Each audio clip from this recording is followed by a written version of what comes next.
সাইফুল্লাহ শামসী এবং তার পিতা হাফিজুর রহমান লিটনকে মঞ্চে আসার জন্য অনুরোধ করছি। হ্যাঁ, ধন্যবাদ। ওখানে একটু যেয়ে দাঁড়ান।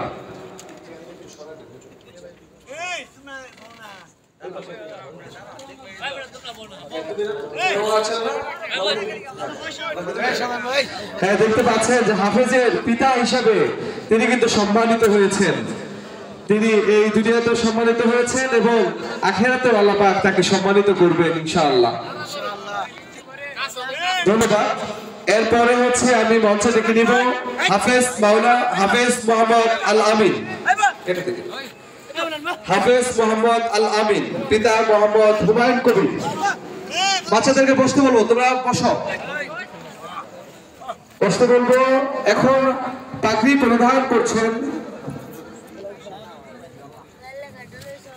পাগড়ি পরিধান করছেন হাফেজ মোহাম্মদ আল আমিন, পিতা মোহাম্মদ হুমায়ুন কবির। তার পিতা হুমায়ুন কবিরকে আসার জন্য অনুরোধ করছি। দেখেন কি সুন্দর আল্লাহ পাকের নিয়ম। এই দুনিয়াতেও হাফেজের পিতা হিসাবে তিনি সম্মানিত বোধ করছেন এবং আল্লাহ পাক তাকে মৃত্যুর পরেও এভাবে সম্মানিত করবেন ইনশাআল্লাহ।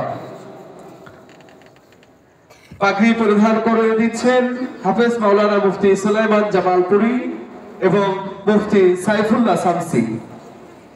এরপরে হচ্ছে হাফেজ মোহাম্মদ তাসির আহমেদকে পাগড়ি পরিয়ে দিবেন মোহাম্মদিয়া নুরানী হাফিজিয়া মাদ্রাসার মুহতামিম।